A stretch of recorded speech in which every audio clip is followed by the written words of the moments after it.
Bueno, yo sé que estamos en el epicentro, en el kilómetro cero de la corrupción de Pedro Sánchez.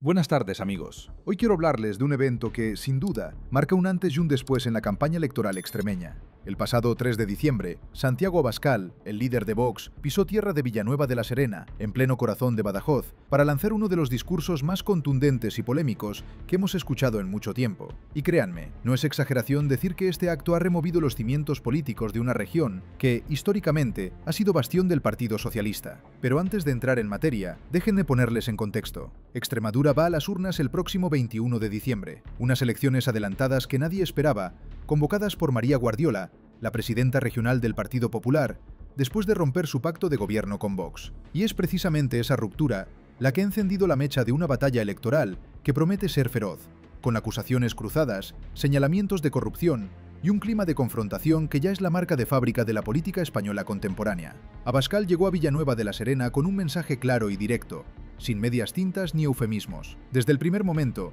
el líder de Vox no se anduvo con rodeos. Declaró que estaba pisando el epicentro, el kilómetro cero de la corrupción de Pedro Sánchez.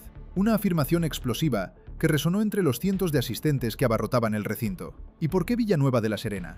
Porque, según Abascal, de aquí partió aquella famosa ruta de las primarias del PSOE, ese viaje en un Peugeot 407 que se ha convertido en símbolo de todo lo que, para Vox, representa la podredumbre del socialismo español. Ahora bien, profundicemos en este asunto. Abascal no habló en abstracto. Se refirió específicamente a un personaje que todos conocemos, José Luis Ábalos, el exministro de Transportes y exsecretario de Organización del PSOE. Según las investigaciones judiciales en curso, Ábalos habría estado vinculado a una trama de corrupción relacionada con el llamado Caso Koldo, que involucra supuestos sobornos, comisiones ilegales y una red de intermediarios que habrían lucrado con contratos públicos durante la pandemia. Pero Abascal fue más allá. En su discurso, mencionó que la campaña de las primarias del PSOE en Extremadura... Bueno, yo sé que estamos en el epicentro, en el kilómetro cero de la corrupción de Pedro Sánchez. Porque si no me equivoco, él mismo lo dijo, no solo porque el conseguidor de la mafia en Extremadura es de por aquí, sino porque de aquí partió esa ruta por toda España, esa ruta kilométrica, a bordo de un Peugeot 407, que concluían unas primarias en las que escondían las urnas, en unas primarias que fueron pagadas, según acabamos de saber, por parte del que llevaba el volante, con el dinero de la prostitución. Digo yo que el que llevaba el volante sería el mismo que echaba la gasolina, ¿no? Y sabría cómo la pagaba. Y quizás sabía de dónde venía el dinero. Pues bueno, lo acaba de decir. Venía del dinero de la prostitución, de las saunas de prostitución, del suegro del presidente del gobierno de España. Oye, se dice y ya no nos escandaliza, a lo que nos han acostumbrado estos años. Pues sí, aquí estaba el epicentro de esa ruta de la corrupción, de esa mafia que se montó en un Peugeot. Claro, nosotros venimos en furgoneta, y venimos en la furgoneta 6. Y en la furgoneta, pues hablamos de todo, la verdad. De todo. Ellos no. Resulta que el yerno del de las saunas iba al lado, bueno, no sabemos si iba al lado o iba adelante, no sabemos quién hablaba con quién, imaginamos que todos con todos, ¿no? Pero el yerno de las saunas iba junto con dos que tenían esas aficiones. Habría sido financiada con dinero procedente de negocios turbios, incluyendo locales de alterne vinculados al entorno familiar de personas cercanas al presidente Sánchez. Las palabras de Abascal fueron durísimas. Habló de mafia, de prostitución, de dinero sucio circulando por las arterias del poder socialista, y lo hizo con una vehemencia que logró encender a su audiencia. Porque, seamos honestos, el discurso de Vox siempre ha sido visceral, emocional, diseñado para conectar con aquellos españoles que sienten que el sistema les ha fallado, que la clase política les ha traicionado, que Madrid está muy lejos de sus problemas cotidianos. Pero no se equivoquen, Abascal no solo atacó al PSOE, también arremetió contra el Partido Popular.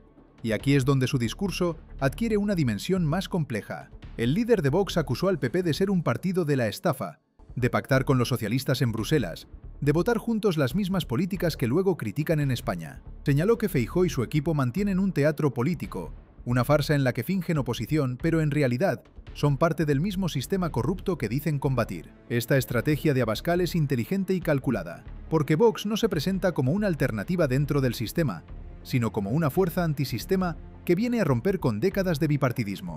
No se limita a decir que el PSOE es malo y el PP es bueno. No, dice que ambos son dos caras de la misma moneda, dos estructuras de poder que se alternan en el gobierno, pero que en esencia defienden los mismos intereses de las élites, de Bruselas, de los poderes globalistas que, según su narrativa, buscan destruir la identidad y la soberanía de España. Y es aquí donde Abascal conecta con un sentimiento muy profundo en ciertas capas de la sociedad española: el desencanto, la sensación de que, vote lo que votes, nada cambia realmente, que los políticos prometen y luego traicionan, que los mismos que hablaban de austeridad suben los impuestos, que los mismos que denunciaban la corrupción del otro partido, luego resulta que están igual o peor. En su discurso en Villanueva de la Serena, Abascal recordó que Vox fue el único partido que presentó mociones de censura contra Pedro Sánchez en la legislatura anterior. Dos mociones que, según él, fueron ignoradas o rechazadas por el Partido Popular. Y aquí lanzó una pregunta retórica devastadora: ¿cómo puede el PP ahora salir a las calles a pedir la dimisión de Sánchez cuando nunca apoyó las mociones de censura de Vox? ¿Cómo puede presentarse como alternativa si en Bruselas vota exactamente lo mismo que los socialistas? Este mensaje cala en su electorado, porque hay millones de españoles que sienten que el Partido Popular es blando, tibio, incapaz de frenar realmente las políticas de la izquierda, que Feijóo es un político del sistema, formado en esa vieja escuela de pactos y consensos que, para Vox, es precisamente el problema de España. Abascal se presenta como el hombre que no negocia con la mafia, que no acepta componendas, que no se vende por un puesto o una subvención. Ahora bien, aterricemos en lo específico de Extremadura, porque este discurso no fue solo una diatriba general contra el bipartidismo, fue también una declaración de guerra electoral en un territorio que, tradicionalmente, ha sido muy hostil para la derecha en general y para Vox en particular. Extremadura lleva décadas siendo gobernada por el PSOE. Es una región con una economía débil, muy dependiente de las ayudas públicas, con altas tasas de desempleo juvenil, con problemas de despoblamiento en las zonas rurales. Una región que, según Abascal, ha sido abandonada y traicionada por ese socialismo que dice defenderla. Y aquí es donde Abascal introduce un elemento muy potente en su narrativa: el agravio comparativo. La idea de que Extremadura ha sido tratada como una región de segunda, mientras los separatistas vascos y catalanes recibían todas las inversiones, todas las competencias, todos los privilegios, porque presionaban, porque chantajeaban, porque amenazaban con romper España, mientras que Extremadura, leal, tranquila, nunca exigió nada con fuerza, y por eso fue olvidada. Este mensaje es muy poderoso, especialmente en el mundo rural.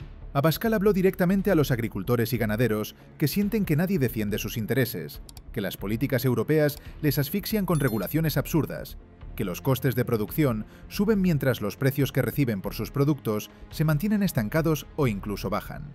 Prometió que un gobierno de Vox en Extremadura pondría a los extremeños primero, que defendería al campo, que reduciría la burocracia, que facilitaría el relevo generacional en las explotaciones agrarias. También habló de la inmigración ilegal, un tema central en el discurso de Vox. Abascal acusó a Guardiola de haber roto el pacto de gobierno porque no aceptaba las políticas migratorias que Vox había negociado en Valencia, Baleares y Murcia. Según él, el Partido Popular quiere repartir la inmigración ilegal por toda España, lo que significa, en su interpretación, repartir la inseguridad, las violaciones, el colapso de los servicios públicos. Poco, pero realmente solo es la guinda del pastel.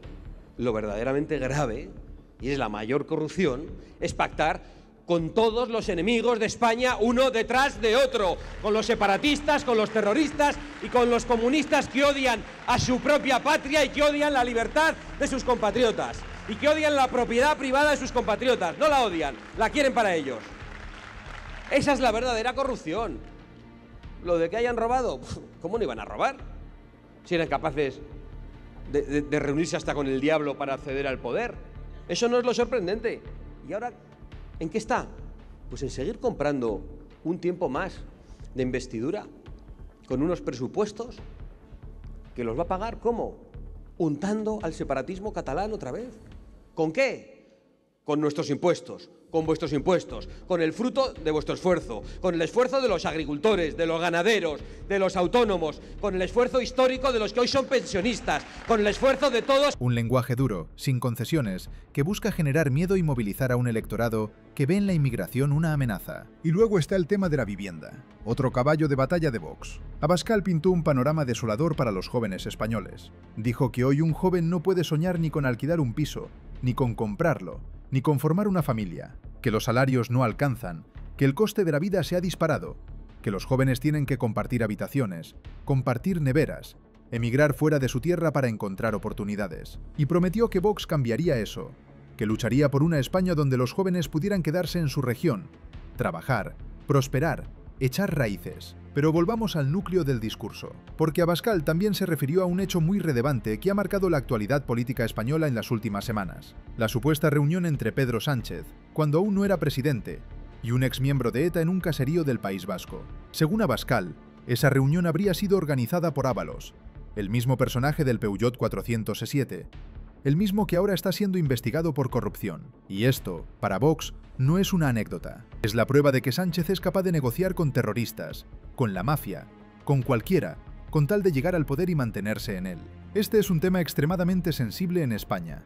El terrorismo de ETA dejó heridas profundas en la sociedad española, cientos de muertos, miles de víctimas, y la idea de que un presidente del gobierno haya podido negociar en secreto con etarras, exetarras, aunque sea con el brazo político de ETA, genera un rechazo visceral en amplios sectores de la población. Abascal lo sabe y lo utiliza, porque Vox se presenta como el partido que nunca pactará con los enemigos de España, que nunca negociará con terroristas, que nunca aceptará la ruptura de la unidad nacional. Y aquí entramos en otro tema clave: el nacionalismo español de Vox. Porque si hay algo que define a este partido, es su defensa a ultranza de la unidad de España. Abascal terminó su discurso con un grito de ¡Viva España!, que fue coreado con entusiasmo por sus seguidores. Este nacionalismo español, centralista, jacobino si se quiere, es una de las señas de identidad de Vox. Frente a los nacionalismos periféricos, frente a los separatismos vasco y catalán, Vox levanta la bandera de una España única, indivisible, donde todos los españoles son iguales, independientemente de donde hayan nacido. Pero no nos engañemos, este discurso también tiene sus riesgos, porque cuando hablas de mafia, cuando usas un lenguaje tan combativo, tan beligerante, cuando presentas la política como una guerra entre buenos y malos, entre patriotas y traidores, entre españoles de verdad y enemigos de España, estás contribuyendo a una polarización que puede ser muy peligrosa para la convivencia democrática. Porque si el adversario político no es simplemente alguien con quien discrepas, sino un enemigo al que hay que derrotar por cualquier medio, entonces el espacio para el diálogo, para el consenso, para el entendimiento, se reduce hasta desaparecer. Y esto es algo que estamos viendo en España y en muchas otras democracias occidentales. Una fragmentación del espacio político, una radicalización de los discursos, una dificultad creciente para formar gobiernos estables y para alcanzar acuerdos transversales sobre los grandes problemas del país. Vox es parte de este fenómeno. No es ni el único responsable ni el único actor, pero es una pieza importante de este tablero cada vez más complejo y difícil de gestionar. Ahora bien, volvamos a lo concreto de estas elecciones extremeñas, porque el objetivo de Abascal no es solo denunciar la corrupción de Sánchez o la tibieza de Feijóo. Su objetivo es sacar un resultado electoral que le permita condicionar la política extremeña, que le dé poder de negociación, que demuestre que Vox no solo no ha desaparecido tras la ruptura de los gobiernos autonómicos, sino que sigue creciendo, que sigue siendo una fuerza política relevante en España. Y es que, recordemos, hace algo más de un año, Vox abandonó los gobiernos autonómicos de varias comunidades porque el Partido Popular aceptó el reparto de menores inmigrantes no acompañados propuesto por el gobierno central. Fue una decisión polémica, arriesgada. Muchos pensaron que Vox se estaba autoexcluyendo del poder, que estaba cometiendo un error estratégico, pero Abascal lo defendió con vehemencia. Dijo que Vox no estaba dispuesto a traicionar a sus votantes, que preferían quedarse en la oposición antes que aceptar políticas que consideraban contrarias a los intereses de España. Y ahora en Extremadura, Vox tiene la oportunidad de demostrar que esa decisión fue acertada, que sus votantes valoran la coherencia, que premian la firmeza, que rechazan a los políticos que cambian de opinión según sople el viento. Los sondeos sugieren que Vox podría mejorar sus resultados respecto a las elecciones de 2023. No sabemos si será suficiente para condicionar el gobierno de la región, pero sin duda será un termómetro importante para medir la temperatura política de España, porque, y esto es fundamental entenderlo, Lo que pasa en Extremadura no se queda en Extremadura. Estas elecciones son un ensayo general para lo que puede ocurrir en las próximas elecciones generales. Son un test para ver si el discurso de Vox sigue conectando con la gente, si su estrategia de confrontación total con el bipartidismo da frutos, si los votantes del Partido Popular están dispuestos a pasarse a Vox, o si, por el contrario, prefieren la moderación de Feijóo. Y también es un test para el Partido Socialista, porque Extremadura es su feudo, su bastión. Si aquí pierde poder, si Vox consigue arrebatarle votos, si el PP logra formar gobierno aunque sea en coalición, entonces el golpe sería tremendo para Pedro Sánchez, porque demostraría que ni siquiera en sus territorios tradicionales está a salvo, que la crisis de corrupción que le rodea está pasando factura, que los españoles empiezan a creer que hay que pasar página. Abascal lo dejó claro en su discurso.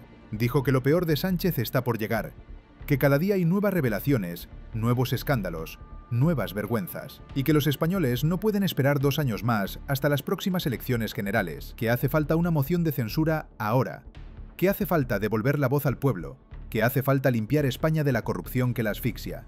Pero seamos realistas, una moción de censura necesita apoyos suficientes para prosperar, y ahora mismo, con la fragmentación del Congreso, es prácticamente imposible. Ni siquiera sumando PP y Vox se alcanzaría la mayoría necesaria. Harían falta los votos de otros partidos, y ninguno de los socios actuales de Sánchez va a apoyar una moción que lo derroque. Así que, en cierto modo, el llamamiento de Abascal a una moción de censura es más simbólico que real. Es una forma de mantener la presión, de señalar al PP como cobarde por no intentarlo, de presentarse como el único partido que está dispuesto a ir hasta el final. Y esto nos lleva al verdadero dilema de Vox. ¿Es un partido de gobierno o un partido de protesta? ¿Quiere gestionar instituciones o prefiere quedarse en la oposición denunciando al sistema? Porque hay una tensión evidente en su estrategia. Por un lado, han participado en gobiernos autonómicos, han tenido consejeros, han gestionado políticas públicas. Pero por otro lado, su discurso es profundamente antisistema, de ruptura, de confrontación total. Y esas dos cosas no siempre son compatibles. Abascal, en su discurso, intentó resolver esa contradicción diciendo que Vox abandonó los gobiernos autonómicos precisamente por coherencia, por no traicionar a sus votantes, que prefirieron el sacrificio de dejar el poder antes que aceptar políticas que consideraban inaceptables, y que esa decisión, lejos de debilitarles, les ha fortalecido, porque ha demostrado que Vox es diferente, que no se vende, que no negocia sus principios. Veremos si los votantes extremeños compran ese relato. Veremos si el próximo 21 de diciembre Vox consigue el resultado que espera. Veremos si Óscar Fernández, el candidato regional de Vox, logra posicionarse como una alternativa creíble para presidir la Junta de Extremadura. Veremos si el Partido Popular de María Guardiola consigue gobernar en solitario o si necesitará apoyos. Veremos si el PSOE logra mantenerse en el poder o si finalmente pierde una región que ha gobernado durante décadas. Lo que es seguro es que estas elecciones van a ser intensas, polarizadas, llenas de acusaciones y contraacusaciones, que vamos a escuchar mucho sobre corrupción, sobre inmigración, sobre el futuro de España, que los mítines de Vox van a seguir siendo multitudinarios y vocingleros, que Abascal va a seguir recorriendo los pueblos de Extremadura con su mensaje de ruptura y cambio, que, gane quien gane, España va a seguir siendo un país profundamente dividido, con visiones radicalmente opuestas sobre qué modelo de país queremos construir. Porque eso es, al final, de lo que estamos hablando. De dos visiones de España que parecen irreconciliables. Una España abierta, plural, diversa, europea, progresista, que acepta la inmigración como una realidad inevitable y que busca integrarla. Y otra España centradista, tradicional, católica, soberanista, que ve en la inmigración una amenaza y que quiere defender una identidad española que considera en peligro. Entre esas dos Españas se juega el futuro de este país. Y Extremadura, este diciembre, va a ser uno más de los campos de batalla de esa guerra cultural y política que define nuestro tiempo. Así que estaremos muy atentos a lo que pase en Villanueva de la Serena, en Badajoz, en Cáceres, en toda Extremadura, porque lo que allí ocurra nos dirá mucho sobre hacia dónde va España. Nos dirá si el discurso de Vox sigue ganando fuerza o si empieza a tocar techo. Nos dirá si el Partido Popular es capaz de recuperar a esos votantes descontentos o si los pierde definitivamente. Nos dirá si el Partido Socialista puede resistir el vendaval de escándalos que le rodea o si finalmente se derrumba. Son tiempos apasionantes, amigos, tiempos de cambio, de incertidumbre, de transformación. Y nosotros estaremos aquí para contároslo todo, para analizarlo, para intentar entender qué está pasando en este país tan complejo y fascinante que es España. Suscríbete al canal y haz clic en la campana para no perderte noticias sobre cómo va nuestro país. Dale like si te gustó el contenido y deja tu opinión en los comentarios.